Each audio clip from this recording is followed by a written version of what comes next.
Every beat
Should I be walking in circles in my mind?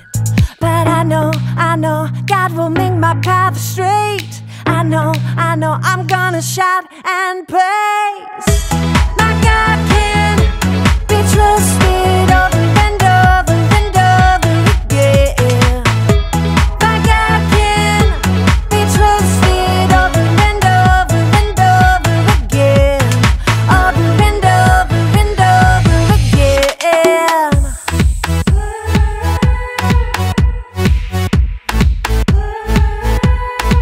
When I am up, when I am down, when life turns me around, should I go left?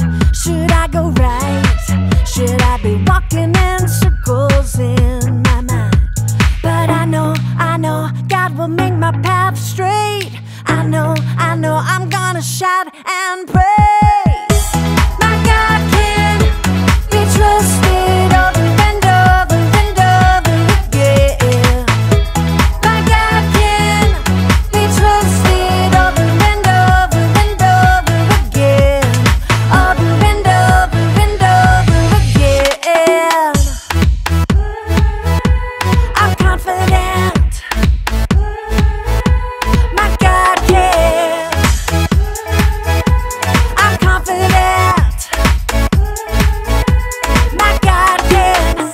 I know God will make my path straight. I know I'm gonna shout and praise. I know God will make my path straight. I know I'm gonna shout and praise. My God can be trusted over and over and over again. My God can be trusted over and over and over again. My God can be trusted over and over and over again. My God can be trusted over and over and over again. Yes, He can. Over and over and over again. I'm confident. My God can. I'm confident. My God can. Over and over and over again. I can trust Him. Over and over and over again.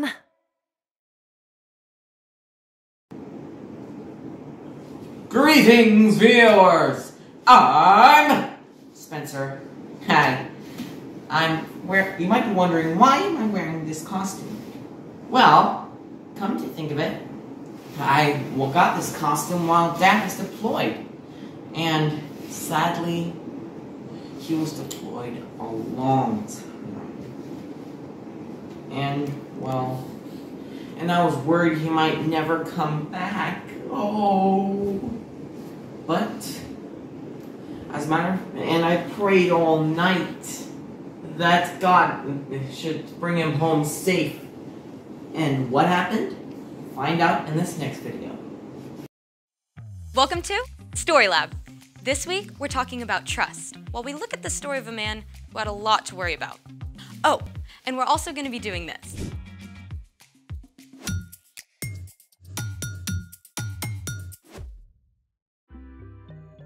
Hey, I'm Skylar, and this is Sebastian. And we're talking about trust, which is putting your confidence in someone you can depend on. Sebastian has an experiment planned for us today that I'm trusting will be incredible. Yeah, about that. You said you have something really cool. I did. I do. So... I didn't actually test it out yet. You don't think it's gonna work? I'm just a little worried.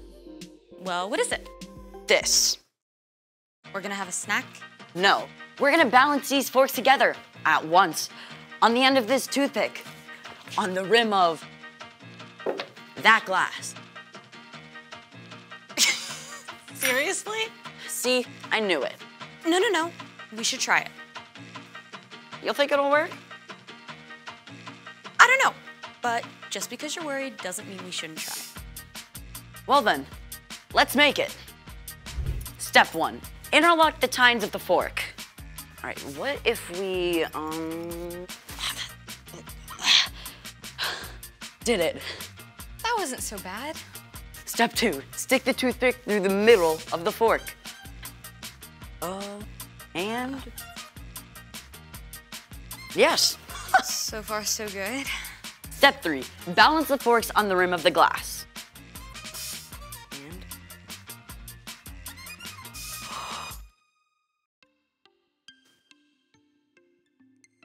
see? You did it! Super cool.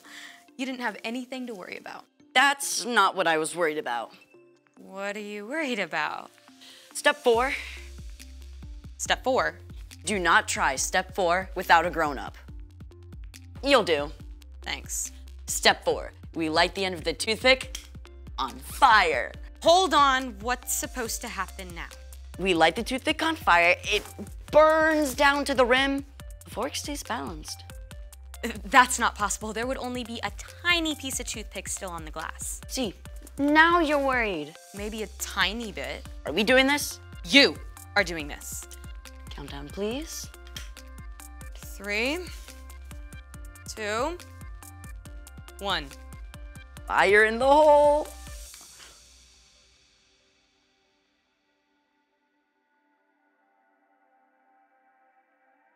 What? How is this happening? Hold on. So turns out the center of gravity where both forks balance is actually below the pivot point where the toothpick balances on the cup, which is why it stayed up balanced when the toothpicks were burned up. Incredible. I was right to trust you. Never had a doubt. Uh-huh. It's time for... The story before the story. Today, we're in the very first book of the Old Testament, Genesis. The incredible world God made was broken. But God had a plan to bless the whole world through one family, God chose Abraham, who had a son named Isaac. who had twin sons named Esau and Jacob. Jacob tricked his big brother out of his rights and blessing as the oldest. And Esau was so angry that Jacob ran away for more than 20 years, which is where our story starts. Take it away. Hey everyone, I'm Erica. Let's talk about Jacob and Esau. Things had been bad between these brothers their entire lives. So bad that Jacob stayed away for 20 whole years. Jacob had been living with his uncle Laban, and he had a big family of his own with lots of kids. But then, God spoke to him. Go back to your father's land and to your relatives. I will be with you. Now, if you were Jacob, you'd probably be feeling all kinds of things. First of all, you might be kind of excited about getting to go home after so long. But at the same time, when you last saw your brother Esau, he was so angry, he wanted to kill you. Is he still mad? Or is he cooled down? Maybe you can actually hang out and be friends, or not. Jacob set out with his whole family, and when he got close to home, he decided to play it safe. So, he sent a message to Esau. I don't want my brother to think I'm coming home to beg for help or anything, so tell him I've been staying with Laban and become wealthy. Now I hope I can please you. The messenger left and returned. We took your message to Esau, and now he's coming to meet you. With 400 men! Say what? 400 men does not sound like a welcoming party. 400 men sounds like an army. Jacob was worried. Jacob separated his family and his herds into two groups, figuring if Esau attacked one group, the other group could escape. But then he did something a little more helpful. He remembered to talk to God. Lord, you have been very kind and faithful to me. Please save me from the hand of my brother Esau. I'm afraid he'll come and attack me and my family, but you have said, I will surely give you success. I will make your children as many as the grains of sand on the seashore. Jacob held on to God's promises, and then he decided to show his good intentions by sending a little gift to Esau. Well, not so little. I need 220 goats, 220 sheep, 30 camels, 40 cows, 10 bulls, 30 donkeys. Now, you go ahead of me, and when you meet Esau, he'll ask, what's up with all these animals? And you say, they belong to your servant Jacob. They are a gift to you. Jacob is coming behind. On it. Me too. Ditto. The whole time, Jacob was thinking, all these gifts will give Esau time to cool down, and then maybe when he finally sees me, he'll welcome me. Jacob even sent his whole family ahead, across the river, figuring that Esau would not hurt them. Then, Jacob spent the night alone, wrestling with God. Literally. But that's another story. In the morning, Jacob looked up and saw Esau coming, with 400 men. After all he'd done, Jacob was still worried. But this time, he didn't hide behind his family or gifts. He went on ahead. And as Jacob neared Esau, he bowed down to the ground 7 times. It's the moment we've all been waiting for. The brothers finally meet. Jacob and his whole family are all tensed up because this could turn into all-out war at any second. But instead, Esau ran to Jacob. He hugged him and kissed him, and both brothers wept for joy. After all that time, their family was reunited. Esau asked, "Who are all these people with you?" They are the children God has so kindly given me. Why did you send all those herds I saw? I hoped I could do something to please you. I already have plenty, brother. Keep them. No, please, accept this gift. Seeing your face is like seeing the face of God.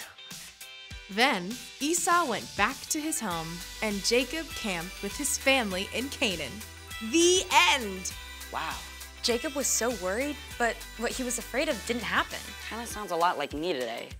I mean, I spend time stressing about something and then it turns out okay. It's super easy to do that, but you can trust God with the little stuff and the big stuff too. Jesus did that. I mean, even when he knew he was going to be arrested, he talked to God about it. And then he trusted God to be with him through everything. That's right. You know, talking with God is a big part of trusting God.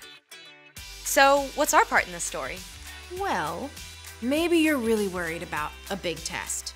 You can ask God to help you study and give you a clear mind. And then trust that you'll be okay, no matter how the test goes. Or your parents are going on a big trip, and you'll be staying with your grandma for a whole week. You can ask God to give you peace and trust that God will be with you the whole time. I was so worried all week figuring out a cool experiment to do. I kind of forgot to talk to God about it. I guess that really would have helped. For sure. I'll see you next time. Here's the thing. You can trust God even when you're worried. See how your experiment turned out? Brilliant. Next upon this toothpick, I shall balance myself. Hold this. You're actually doing this. Okay, thanks for joining us in the Story Lab. We'll see you next time. Do you get it now?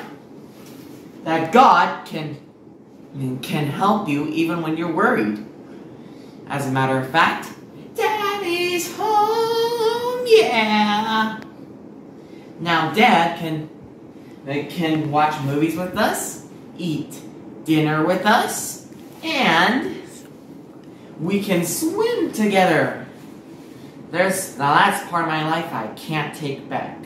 What can you do to remember that God can help you even when you're worried? Make sure to click like, subscribe, and leave a comment. And remember, God made you special. He loves you very much. Bye-bye.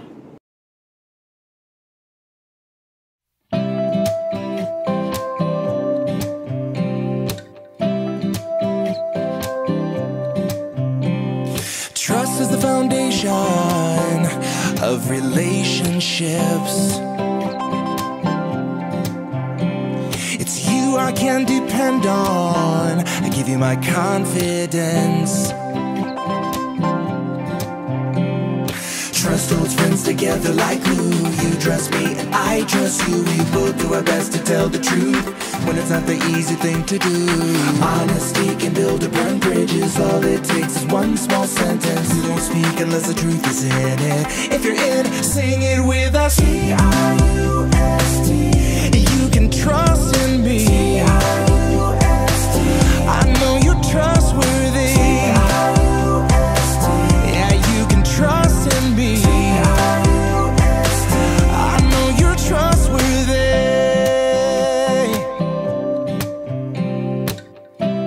Oh, you can trust in me.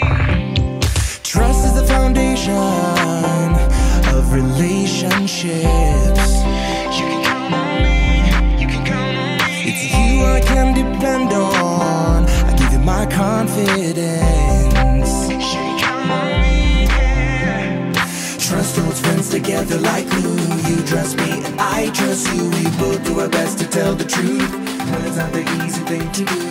Honesty can build or burn bridges. All it takes is one small sentence. You don't speak unless the truth is in it. If you're in it, say it with us. Trust. Well, you can trust in me. I know you're trustworthy. Yes, you can trust in me. Oh, I know you're trustworthy.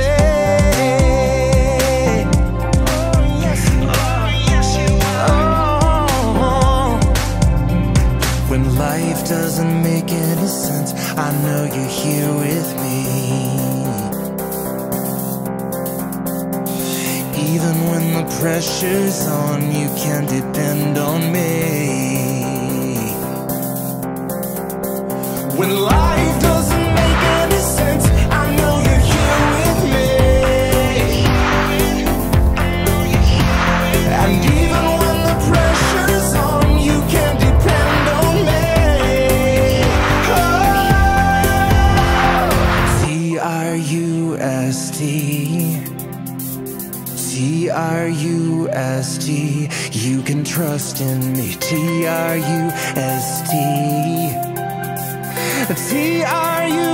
Trust. I know you're trustworthy. You can trust in me. I know you're trustworthy. Yeah, you can trust in me. Oh, I know you're trustworthy. Oh, yeah. You can trust in me. Trust in me. Oh, you can trust in me. You can trust in me. Trust in me.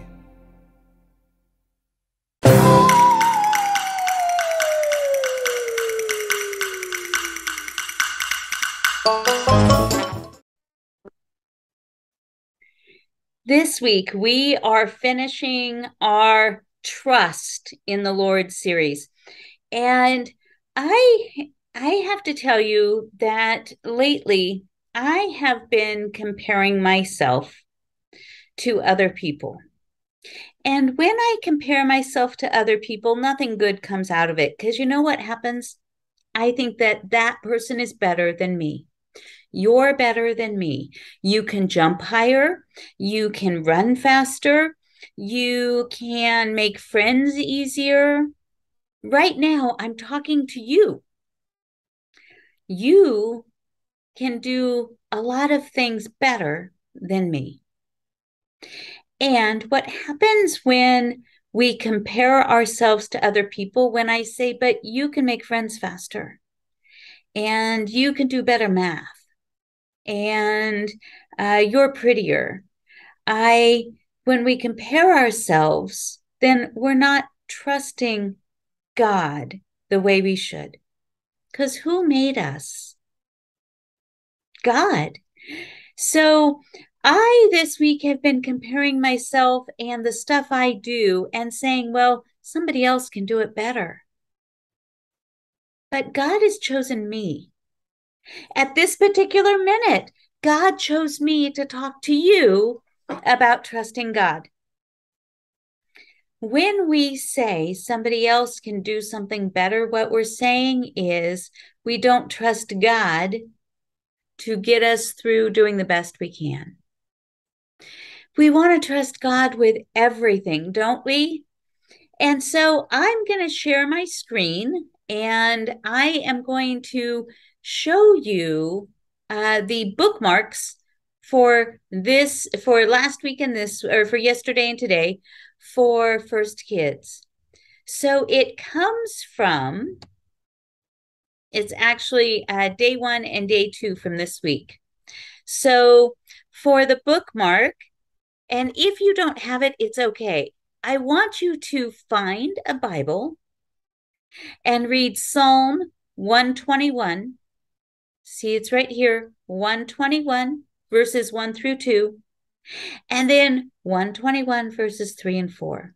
Now, you may have a hard time reading it, so I want you to ask somebody to read it for you if you need help. And when you read it, there's some great things that God can speak to all of us about.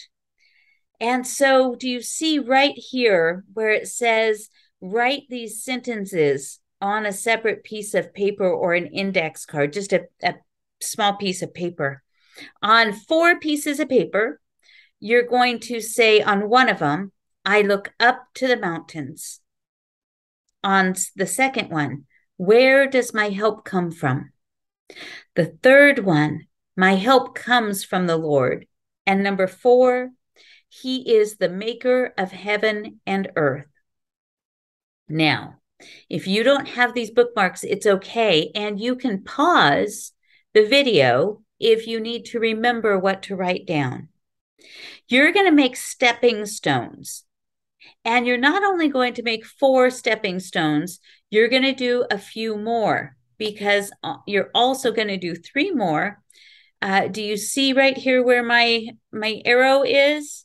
You're going to do 3 more that says, He won't let your foot slip. He watches over you and you won't get tired. And in fact, He watches over Israel, who won't get tired or go to sleep. Now, if you don't understand that, here's what it all means. We trust in God.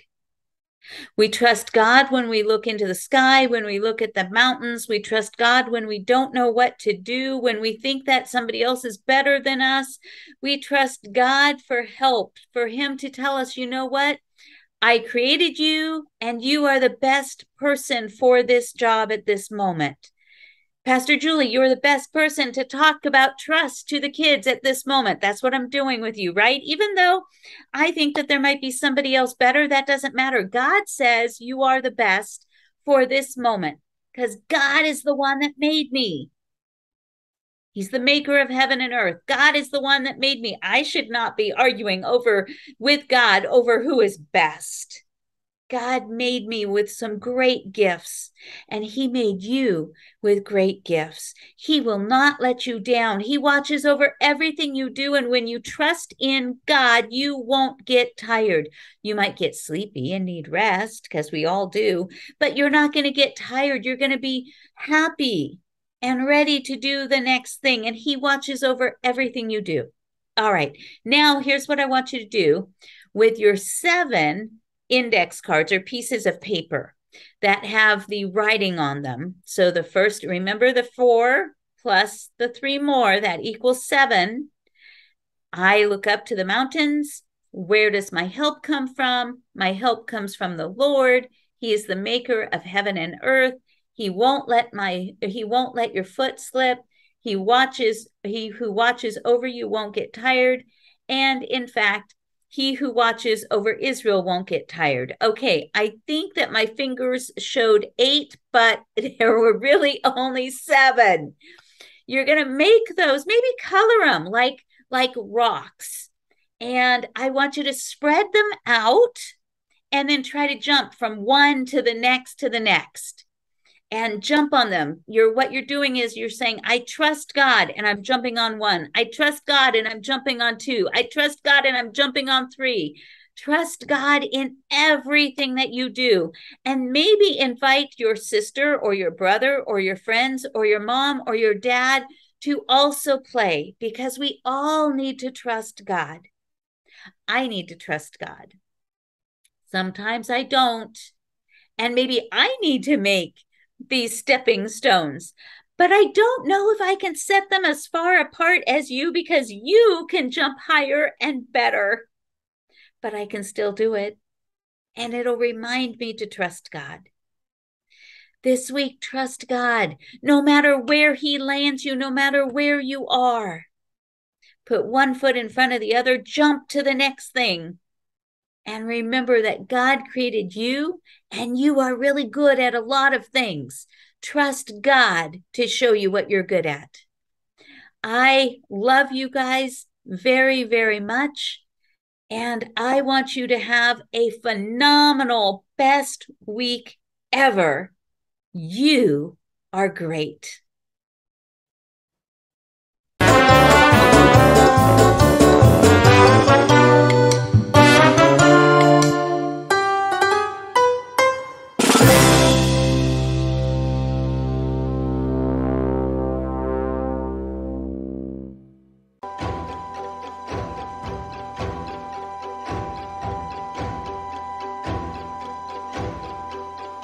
This month, we're talking about grit, refusing to give up when life gets hard.